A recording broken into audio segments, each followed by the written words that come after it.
Bonjour et bienvenue sur Codable.tv avec François Jolin pour cette deuxième partie consacrée aux monnaies numériques de banque centrale. Dans la première, nous avons vu que c'était une fumisterie. Dans la deuxième, nous allons voir que ça va aller beaucoup plus loin et que ça va amener un communisme 2.0. L'État va pouvoir contrôler chaque citoyen et toute son économie juste en contrôlant sa monnaie sans avoir besoin de contrôler les moyens de production. On va donc assister à la naissance d'un communisme 2.0. Je vous explique tout en détail dans cet épisode. A tout de suite.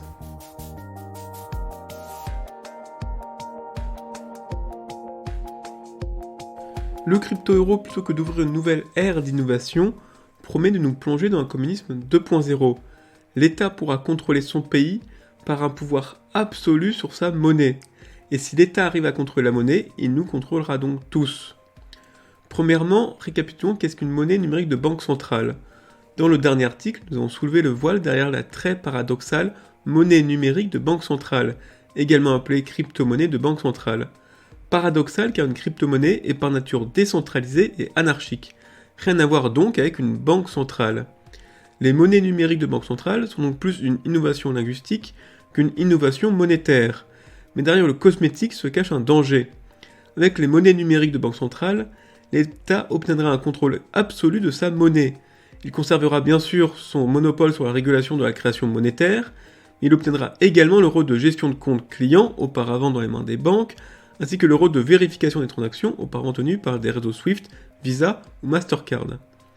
Dans le précédent article, nous avons vu comment l'État pourrait forcer le passage vers son crypto-euro en la faveur d'une crise d'hyperinflation. Aussi, nous allons voir dans cet article comment les monnaies numériques de banque centrale pourraient donner lieu à un communisme 2.0. Premièrement, intéressons-nous au communiste 1.0. Il a parfaitement montré qu'on pouvait contrôler l'intégralité d'un pays et la vie de tous ses citoyens en contrôlant l'information et l'économie.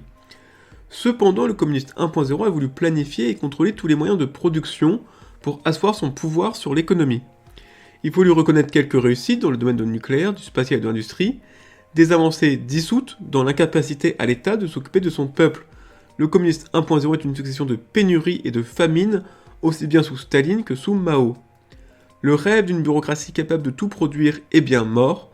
Toutefois, le désir de contrôler totalement l'économie reste présent pour de nombreux dirigeants à travers le monde. Et si, grâce aux monnaies numériques de banque centrale, les États pouvaient de nouveau contrôler l'économie, juste en contrôlant la monnaie, sans se soucier de contrôler les moyens de production. Avec le communisme 2.0, l'État laissera donc les chefs d'entreprise et leurs salariés produire ce qu'ils veulent. Il se contentera d'imposer son crypto-euro à tous. Plus aucune personne ne peut payer ou être payée dans une autre monnaie. Or, on le rappelle, avec une monnaie numérique de banque centrale, le gouvernement contrôle les dépôts, les comptes et les transactions.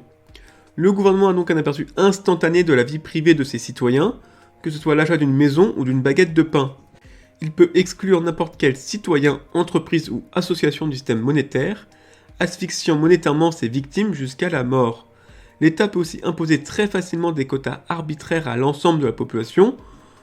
On pourrait penser par exemple à une autorisation pour ne dépenser que 50 € d'essence par semaine, 500 € de chauffage par an, un restaurant par mois. Dans cette optique, les mesures écologiques se marieront à merveille avec le communisme 2.0 pour nous retirer toujours plus de liberté.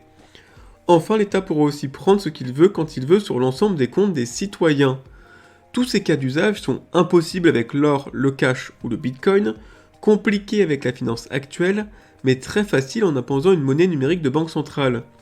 Le contrôle de l'économie se retrouve donc renforcé avec ces monnaies numériques de banque centrale, sans avoir besoin de gérer les moyens de production.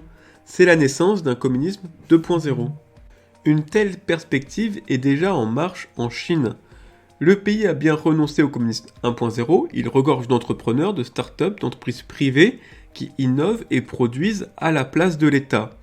Bien évidemment, tout ce monde d'entrepreneurs et de start-upers et de citoyens sont contrôlés par une surveillance de masse, le cri social ou la peur d'être arrêté, comme ce fut le cas avec la disparition de Jack Ma, fondateur d'Alibaba, qui a osé critiquer le système financier chinois, qui a disparu pendant plusieurs mois, ou la tenniswoman Peng Shuai, qui a accusé un membre du parti d'agression sexuelle et qui n'a toujours pas refait surface.